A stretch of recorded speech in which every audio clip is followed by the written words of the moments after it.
What's going on, coaches, and welcome back to the Fourth and Goal Vodcast. Today we have coach and author PJ Gibbs on with us. Coach is the current defensive coordinator at Palmetto Ridge High School in Florida. He's also the coach of the USA national football team. Coach is the current author of the #1 new release on Amazon, The Right Defense for Your Program, multiple fronts, pressures, practice planning, organization, and building relationships. Coach can be found on Twitter at Coach PJ Gibbs. And as always, the links to Coach's socials and websites will be down in the description below. So make sure you give Coach a follow. Check out his new book. It plans to be a good one. The second edition releases in a couple of weeks from when we're recording, mid-June. So make sure you go check it out. And without further ado, we'll get Coach on and I'll stop speaking. Welcome, Coach. All right. Hey, thanks for having me, Josh. I appreciate it. No problems. So why not tell our viewers a little bit about yourself and how you came to be where you are at the moment? Sure. So I started coaching football at 21 years old. I'll be 41 next month, so it's been a little bit of a journey. I started coaching in 2001 and at my alma mater, Manasquan High School in New Jersey, and I worked there for a few years for my head coach, and we won a bunch of state championships, won a bunch of division titles, and coached some really good kids. And at 26, I got hired as a defensive coordinator in 2006 at Mattawan High School, which was a little bit north of where I was coaching at the time, and was fortunate enough to be there for 3 years. But then decided I wanted to come back to my alma mater, and my defensive coordinator, who I played for, actually hired me back, and I coached defensive line, I coached linebackers, and then eventually I went and coached secondary. And from 2011 to 2013, I was a DC there and was a DB coach. And again, same thing, coached a bunch of good guys, and we won a lot of games. And we're fortunate enough to win some division titles. We got pretty deep in the playoffs, and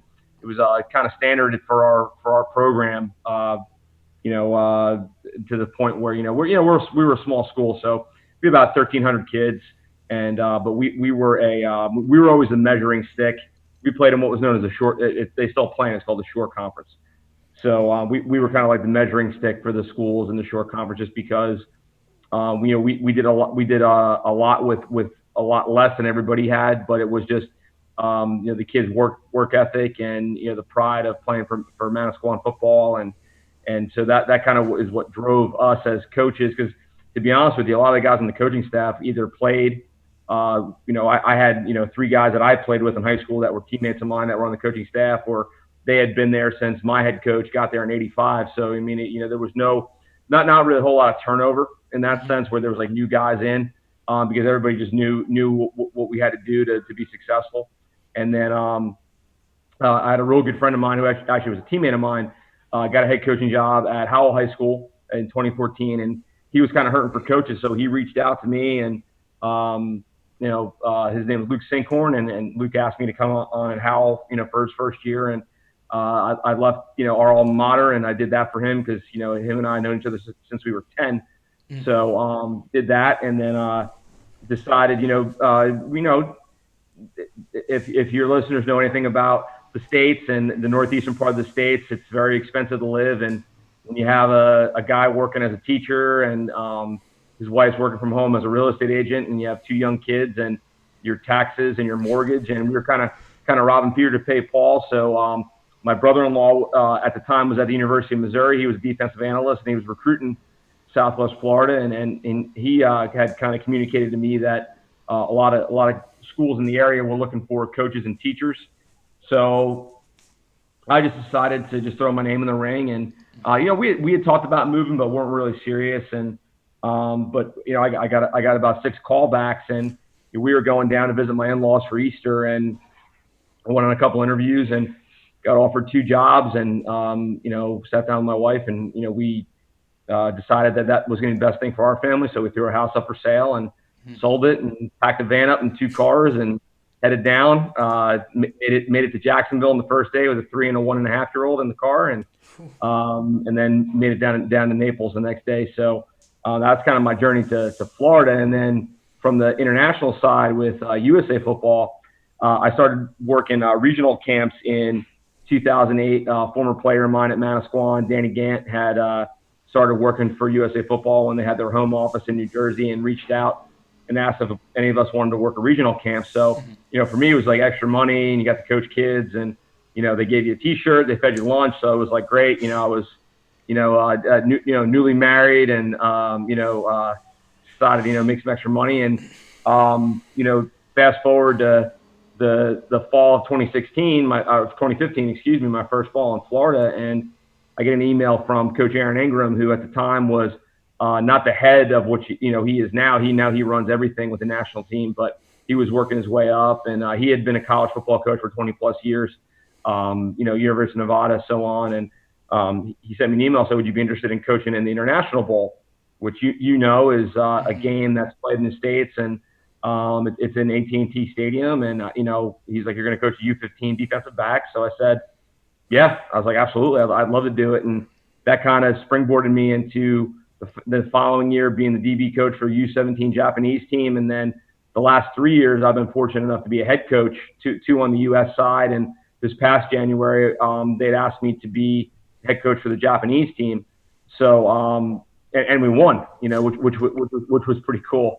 So that's kind of been my journey with USA Football. And I've been a master trainer, traveling the country, discussing practice planning and tackling, and with youth coaches all over the southeastern part of the United States, and I've been doing that since 2016 as well. So it's been I'm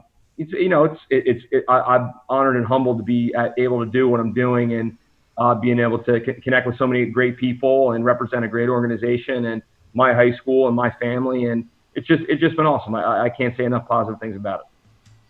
Well, that's really good. What was it like coaching the Japanese players, and how different was it with the language barrier? Well, I mean, the language barrier was, I was kind of a step ahead of everybody because I coached them in 2017, so I kind of knew what was going to come. So I kind of briefed my staff in the sense where if you don't have a translator with you, you're going to need to have your phone and have Google Translate ready to go. And we use a lot of Google products on the field and in the meetings and stuff. They had 3 translators. Guys are great. All wanting to learn the game, and it was an unbelievable experience, man. I mean, the kids were just to fly 14 hours to Texas, and and that's one thing I told them in pregame. When we played, that Wednesday, I was like, you guys didn't come 14 hours to lose. Like, you guys have worked hard, and you're prepared, and go out and execute. And it was a great experience. The kids just were looking for knowledge, because again, they don't see the size and the speed that we saw that week. They don't see that on a consistent basis. We're like, I'm in Florida, I see that every week.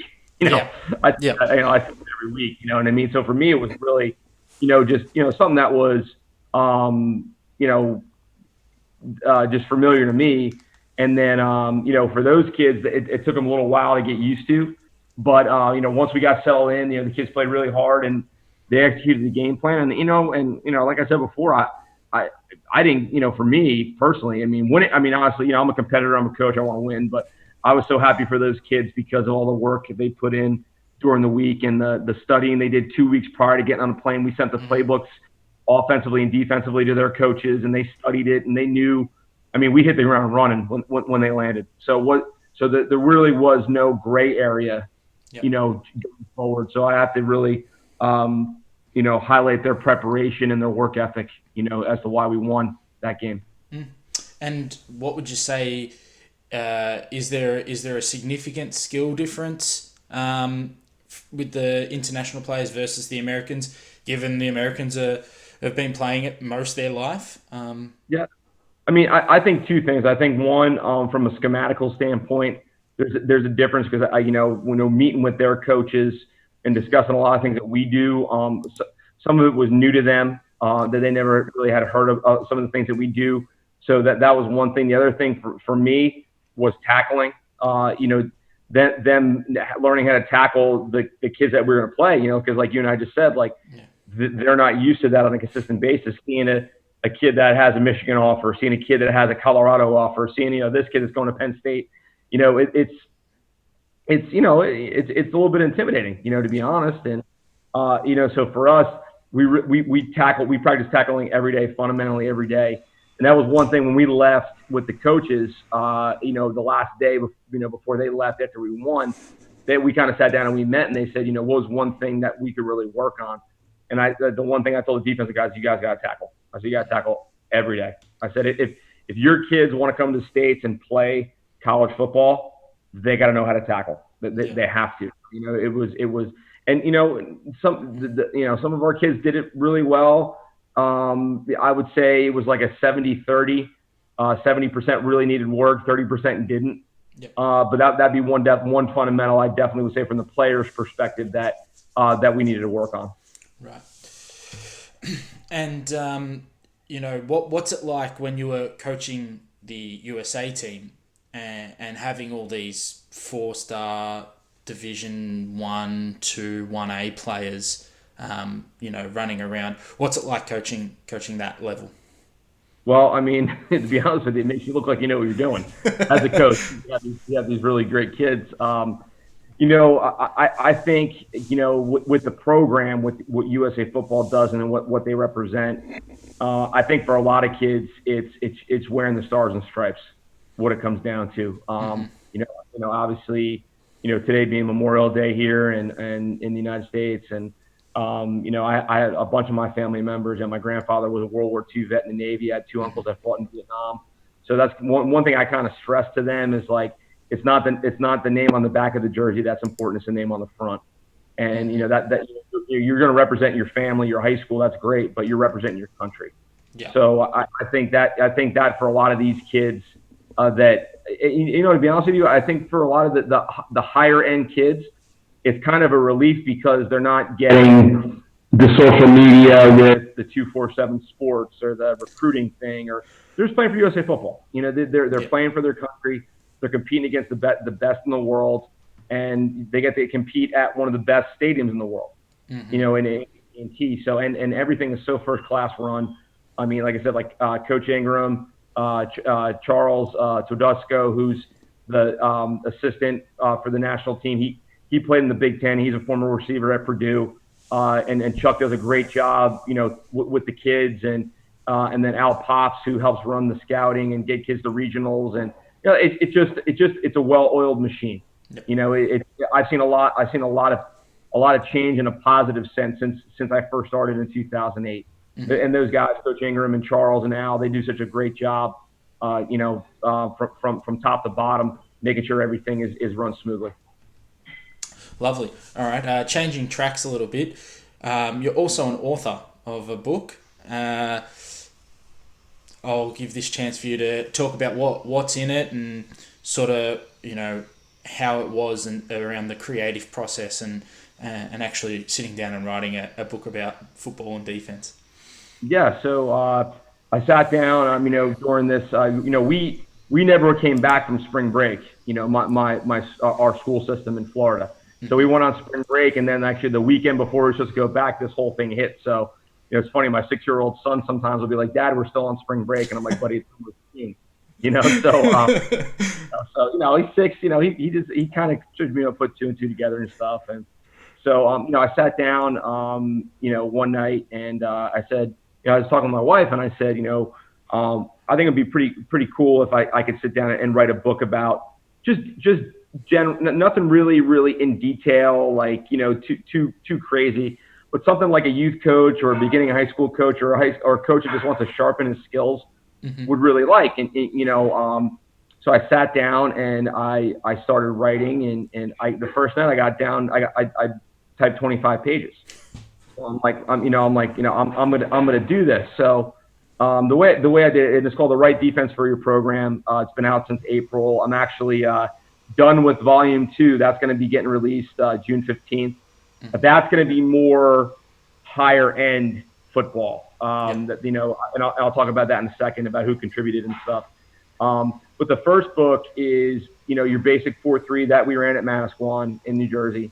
Mm-hmm. Then a 4-2-5 defense that I kind of morphed myself into moving down here A lot of it influenced by Coach Don Brown, who's a defense coordinator at Michigan. He wrote one of the forwards for my book. And then the 3 high safety defense from Iowa State that we ran with the Japanese team in January. Mm-hmm. And then we get into defending the triple option and how we do it out of multiple fronts and how we pressure it. So those are the first 4 chapters of the book. And then I get into relationship building with the staff and your players. Mm-hmm. And then I talk about recruiting. What do you need to look for as a coach, as a player, as a parent? Because the thing is, a lot of it is, with the recruiting aspect, a lot of it is misinformation. A lot of it is parents wanting their kids to be an FBS football player, but not really understanding that they could be a Division II football player, even a Division III football player, if their grades are good, and still not pay for school. A lot of it is it's very social media driven with, I got this and I got offered to this and I'm here and I'm there. And it's like, bottom line is less than 1% of the a little over 1.5 million student athletes in the country are going to get a shot, not make it, get a shot at the NFL. So if you can get a school to pay, and this is what I tell our parents, I'm actually, tomorrow night I'm doing a Zoom meeting with our parents on recruiting and making them understand, like, hey, listen, if Kaiser University, which is in West Palm Beach, Florida, and it's an NAIA school, if they want to give you a full scholarship, your son a full scholarship to go play football, he probably should go. Yeah. Because again, the ultimate goal is to have 0 debt, to have no student debt. Mm-hmm. So, and as much today, we look at like the NFL draft, like they had a Division III lineman go in the 2nd round.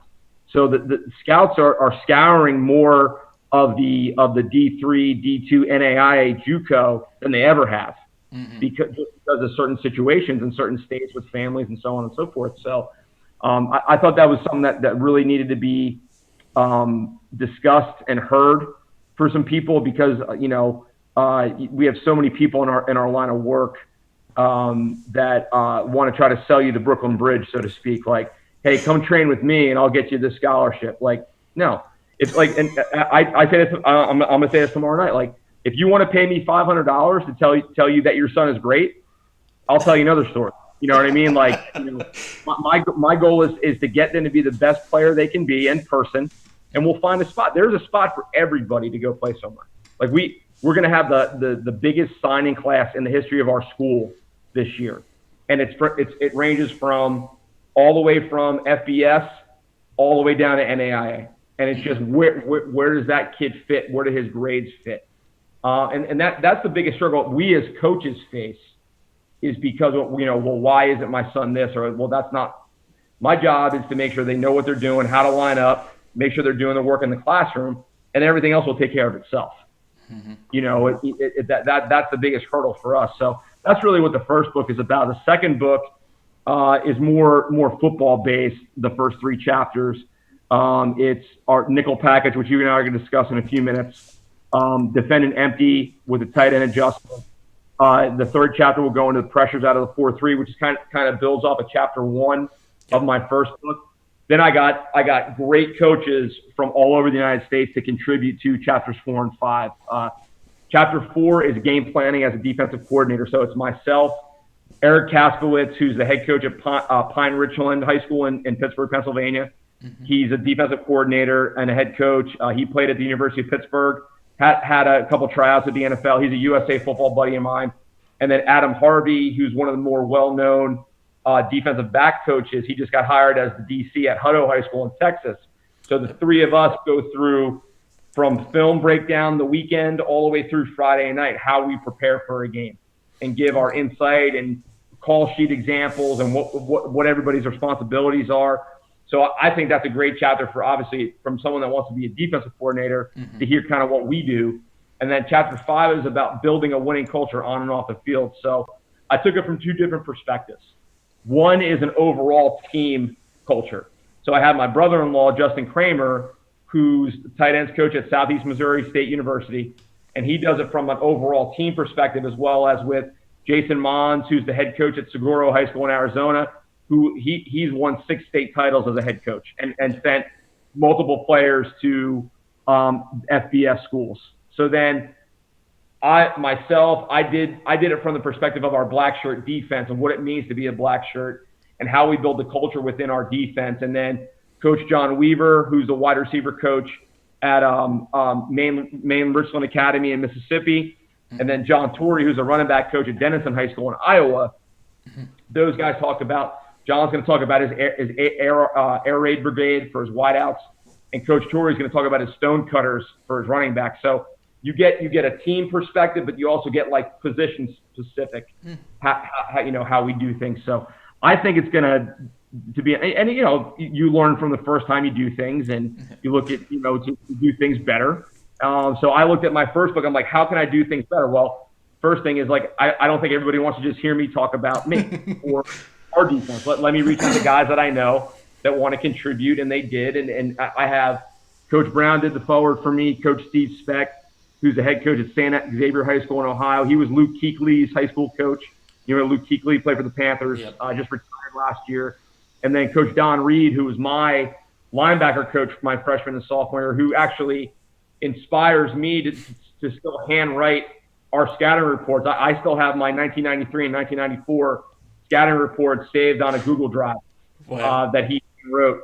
So, Coach Reed's meant so much to me in my coaching career and helped me out so much. So that's kind of the perspective I'm going. And I think it's going to do, really, really well. Brilliant. Well, I guess that leads us into talking about your nickel pressures. Yep. And your defense. So we'll get the screen going. So, Josh, I'll go into real quick the thought process behind this. And, me by trade, I'm a 4-down guy. So this is the first time in my 21 years of coaching that I'm not going to base out of a 4-down look. So for me, it's kind of a new learning territory. I have great assistant coaches that really, we sat down and talked about it. And really it's out of personnel necessity. We don't have 4 defensive linemen.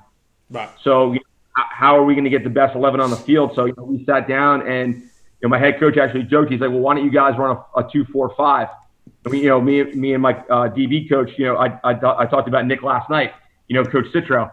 Yeah. And Nick's a player of mine from New Jersey, and Nick played linebacker for me in 2006. Think about how far we've come. I had a lot less gray hair back then.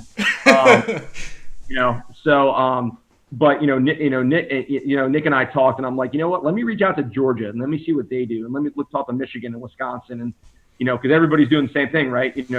Obviously things are ramping up a little bit more with college sports is now cleared to practice, and we got. We saw that today. We're going to find out tomorrow, high school wise in Florida, what we're allowed to do. But we said, Nick and I sat down and we said, how are we going to be successful? Like, what can we do to make our kids successful? So we came up with this package, and I actually Zoomed with a guy today from Mississippi, and he was asking about, how do you call your stuff and how do you do this, how do you do that? My biggest advice for your listeners is get things into families, things that we talk to our kids like. What's easy for you to remember? So, like here, like I think you and I talked about last time, the weather in Florida in the beginning of the season is horrible. It's guaranteed that we're going to start late every game from middle of August to, beginning of September. So we said, well, why don't we come up with a weather package? So, when we started, we met with some colleges, and so we're going to go rain, lightning, and thunder. So I don't even have to call the front. The kids know rain, lightning, thunder is nickel. So we're 2 down, 4 linebacker types, and then 5 DBs. So this pressure you can run anywhere on the field, and this is why I like it. It's a simulated pressure. We're going to show 6. We're going to rush 4. We're not going to sacrifice coverage, and all of these are like that. We're not going to sacrifice coverage for pressure. So we're not going to play 0. Yep. And put a kid in a bad spot. So the rule for this is we're going to overload to the weak side. So in this case, the Y's here, we're going to show overload to the weak side. So you see our 2 down linemen, our 2 ends. We have our will linebacker walked up in a 0. We have our jack in a 5. We have a 4. We have our end in a 5. Our viper in like a ghost 9. Mm-hmm. Okay. So we want them to set the protection, or audible take care of the overload. Yep. Okay. That's our goal pre-snap. Is to show open middle, overload weak side, and make them change, okay? Yep. So now on the snap, our end is going to long stick from the A and work his way into the B gap. Our jack is going to loop into this A gap. We have our two edge rushers, okay? Mm-hmm. Our will is, if there's no really number 3, he's responsible for number 3 in the hole. So right here against 11, there really is no 3. Yep. So he can still hang out at the 0, and then he's responsible for B gap here. Okay. The Mike is a BC player. He has the trap corner, so the trap corner's got force. So he's trapped on that side, and he's a force defender. We have this safety is a half player. Our Viper is our hook to curl, and we're playing hard Tampa 2, coming up and jamming outside leverage, deep half player. And then obviously the Will, if he reads past, he's going to get out in the hole. The Mike is B to C. I like this because there's definitive rules. Away from the overload is always trap. To the overload is always Tampa. Your Will is 3 control. So if there's speed at 3, so if we got the Z motioned here and he was a dude, he's getting out of there. He's not showing. I don't even care, that he's coach. I want to hold. No, don't hold the look, because you got to be able to run with this guy down the middle of the field if he goes vertical. Yeah. So that's what we want. We want him to be able to cover 3, and then if there is no 3, check the B gap for run, and then get to the hole. Look for any over routes. We get like a mesh concept. Yep. So that's range. Showing 6, rushing 4. We're not stuck, and you can run this all over the field, and that's why I like it. The next pressure is the field pressure. It's lightning. So lightning, we're going to show 4, but we're going to rush 6. Okay? We're going to play coverage to the passing strength. We're going to lock man on the backside. Right. Okay? So we're going to get a 2 and a 2-eye. This guy's going to move into the C gap. He's across the center space, long sticking A to B. The Will's coming right off his backside. The jack is aiming point his outside leg of the deepest back. The Viper's coming here on the snap. The Mike, okay, now the Mike's all gapped up. Every gap is covered. Okay? So basically he's a free hitter on the run. He's going to look for anything coming across on pass. Help anybody out across. We're going to play a camo trap, which now is we have a trap corner. The free safety, his landmark is to replace the Viper. This dude's got a boogie because he's the half safety. But depending on the guy that you have, like the 2 guys we have in the back end, I know I can line our guy here up on the hash and he can make it. I know that just based on our personnel. Yep. I mean, he's going to go play college football for free somewhere, this kid. Yep. So now if you don't have that guy, maybe you want to line him up over to tackle so he can get there. So again, it's just knowing your personnel and what your guys can do. And again, so this is like sprint out, outside zone, speed option, something heavy field tendency in your scouting report. Right. This is a great pressure. So that's why I like lightning now. This is a boundary pressure. Okay, this is thunder. So we're going to trap the boundary. Corner's going to come hot. All right. We're showing 4 again. We're rushing 6. So lightning and thunder. Showing 4, rushing 6. Rain is the opposite. We're showing 6 and rushing 4. Yep. Okay. So corner's going to come. The anchor's going to go in the C gap. Mike is B gap on the run. He'll go late to the hitch. Will's going on the snap. Jack is outside leg. He's quarterback contained player. Okay, so if the back goes away, he has the quarterback. Play whatever you want over here. You want to play Palms. You want to play Tampa. You want to play Reed. Whatever you want to invert. You want to get him in the box more and play invert 2 where he's down as the flat defender. The corner's back as the half. Whatever you want to do. Whatever you guys are comfortable doing. Okay?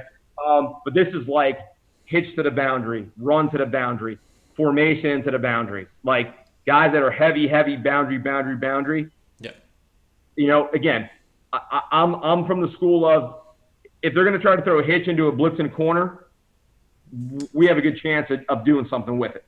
You know what I mean? Like, so now the change up you can do is you can now, instead of sending the anchor inside, let's say you did this to 3x1. Okay, so let's say this Y is not here, he's over here. Okay, now the Mike's going to have to open up because he's going to have 3 vertical. But you can run this anchor up the field to make that tackle kick wide, and then bring the corner underneath. Okay. So that's like something where you look at film and go, hey, we want to run this from the boundary to 3x1. We want that anchor to rush hard upfield to get that gap to open up, and then we'll just bring the corner underneath. Yep. So, for me, and again, it's all weather related. So like, this is all weather related. Our 3-4 package, every front is named after an AFC East team. Our blitzes are family. So like, we have Rutgers and Jersey. Rutgers is in New Jersey. Right. We have Louisville and Kentucky. Louisville is in Kentucky. Right. All our line movements are named after NFL quarterbacks. Brady, Breeze, Manning. You know what I mean? And then our cover zero pressures are all NBA teams because it's like a fast break. Right. So that I'm big into like one worded calls. That was one thing when I watched Kirby Smart talk at the Nike Clinic a couple years ago, and he was like, their defensive calls have like 7 or 8 word meanings. He's like, I can't call, mint mod, blah, blah, blah, blah, blah, blah, blah. I'll never get it out in time. So he's like, we just go this. So then I was like, well, then we can just go, if we're starting a series in a different package, mm-hmm. I'm gonna call base. I'm gonna call nickel. I'm gonna call our delta is our 1 down, our 110 look, delta. You know what I mean? So and then that way the kids know and I don't have to call it again. Right. So now it's just nickel, rain, nickel, okay, lightning, thunder, right? Yep. So to me, that the less verbiage you can use, mm-hmm. the better. And again, we don't see like Chip Kelly, Scott Frost up tempo. Like our high school up tempo is guys running to the line and getting set and then looking over to the sideline. That's like our up tempo. One thing I think would be pretty beneficial for your listeners if guys are thinking about like putting in something and stemming or moving, when they break down film, this is something that I do is when you look at the end zone copy or you're there watching it, chart when they snap the ball. Okay. So for me, it's the 2-second rule. So if they're consistently snapping at 9, we're going to move at 11. Okay. Right? So like now we're going to stem to something, and now he's going to go like this, and then we move, and then he's going to go and look over there. So then you got the guys with the finger tape, right? And they're all doing all this, and they got their hands up, and they got the lights from the airport up, right? And hopefully you make them burn a timeout, or they call the wrong play and you get a turnover. So I would say that's something that might be helpful to your guys, but that's our nickel package. Cool. One question, and this is just pure curiosity. The empty looks or empty check. Do you have any out of the nickel package? Yeah. So we'll run. I'm a big fan of 10 and 6. They got 5 to block us. Yep. So quarterback's got to giddy up and get that ball out. So we'll have a couple different ones. We'll have Zorro, which is basically we line up in what we consider our over front. Mm-hmm. So a 3 tech, a shade, 2 5s, and then we'll walk the 2 inside backers up in the open gaps, and then we'll play a different. I mean, we could play man, we could play 2 read, we can play Tampa with the Viper having 3 control or whatever. And then we'll do Zorro a couple different ways. We'll exchange gaps on some of them, but we're still sending 6. And then what we'll do is we'll run Tiger, which is something that Clemson runs, which is we'll show 6, and we'll only rush our 3 technique and our right 5 technique, and everybody else will drop. Right. So you give him heavy pressure consistently, mm-hmm. and now all of a sudden because that quarterback, you know how it is, he has a time clock. Yeah. So he's thinking 6. He's like, man, I gotta get this, or I'm gonna get killed. Get out. And then all of a sudden he goes, and then he ends up throwing it, and then you get a pick. Yep. So that's something where I've kind of grown because I've always been send 6. But after going to Clemson last 2 years ago, and sitting down with those guys and seeing what they do to empty. And I'm like, man, we could do that. It's not hard. If a college team does something I think our kids can handle, we'll work in the beginning of the week, and if they can't handle it by Tuesday, I'm going to take it out. I'm not going to put them in a position to do it and not be successful with it. Cool. All right, so last question, and it's the one that goes on almost all of these. It's 4th and goal. Oh. Hence the title of the Vodcast. 4th and goal, state championship game. You guys are up by 4. Okay. So you need to stop. If they score a touchdown, you lose the state championship. It's game over. It's a long bus ride home. Yeah, very, very long bus ride home. They need 6 yards, so it's 4th and goal on the 6. Okay. What's your go-to call? Depends on, well, for me, because as much as I'm a visual learner, I'm very analytical with this stuff. Yep. So I would need from you, I would need to know personnel. I would need to know where's the dude? Do you have multiple dudes? Is your quarterback a dude? Mm-hmm. Is your running back a dude? Is your receiver a dude? Okay. So that for me, that would be my question before making a call. So first would be give me the personnel. All right. They're in 11. Or 20, whatever you want to, they're in that. They've got that hybrid player, tight end, fullback player. He's off the ball though, so he's not hand in the dirt tight end. He's off. Okay. Reel that power spread look. So it's almost like pseudo trips. So I'm gonna get my marker. Hold on. Okay.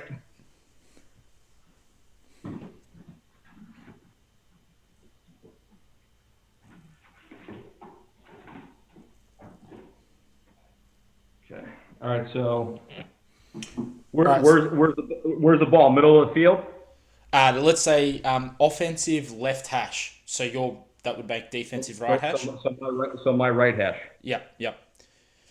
Okay. So think pistol twins open. Pistol twins to the field? Yeah. Okay. And then sniffer to the field as well. Sniffer to the field as well. Okay. And obviously they've got 3 dudes because you play in Florida, so everyone's got D1 players flying around everywhere. You think, right? Yeah. So they've ISO'd their stud wideout. Cool. And their QB and running back are D1 athletes. Okay, so you want me to draw what I would do and then show you? Yeah. Okay. So this is our alignment. We're going to be in our 3 high safety right now. Cool. Walked up with those 2 inside backers. Okay, we're showing pre-snap 2 high, Tampa 2 look. Mm-hmm. You said 4th down, right? 4th and 6. Yep, 4th and 6. They got to get it.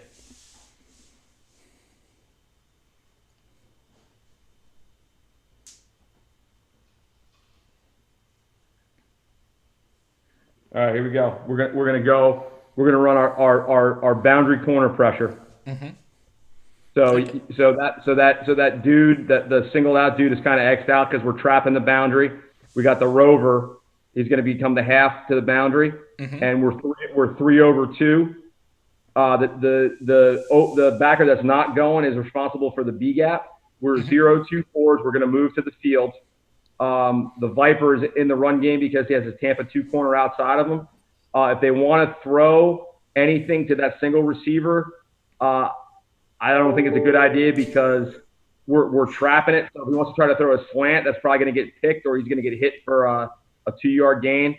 So I think this is a pretty good call. 4th and 6. We're gonna get there because that pistol back is not going to be able to block because we're 3-on-2 with the blitz in the corner. Yeah. With the backer in the end. That's a good. So that for us would be our version of Thunder. And again, we're not playing zero. We're still playing zone. Yeah. So it's still cover 2. So we still have 3 over 2 to the field, and then we have 2-on-1 to the boundary with the trap safety and then the rover going over top. Cool. Brilliant. Sack. Game over. Let's get fitted for the ring. Well, that's what you want, isn't it? No doubt. No doubt. Well, thanks. It's actually a really interesting that 3 high look. I like that. I'll have to hit you up later for that. Yeah. if honestly, like if you go to YouTube and you YouTube 2020 International Bowl, U17 Japan, that we ran that a ton. We ran the 3 high until they got into the red zone. Then we went to our 4 down stuff with the Japanese kids, but the 3 high was really, really effective against the RPO. I think they had we held them to 36 yards passing. They had 67 yards rushing, and 50 of that was a quarterback scramble. Oh, wow. Yeah. Cool. All right. Well, thank you again for giving up your time and having a chat. I appreciate that. Yeah, sure. Anytime. Brilliant. Well, guys, make sure you check out Coach's social media links, and the links to his 2 books soon will be down in the description below as well. So make sure you check them out and give Coach a follow. Thanks for watching the video today, guys. Be sure to give it a like, share, comment, subscribe, click the bell notifications if you like this kind of stuff. Comment down below if there's anything you'd like discussed on this vodcast, any topics or areas, or if you're interested in coming on and having a chat and talking ball. We'll check you out at the next time.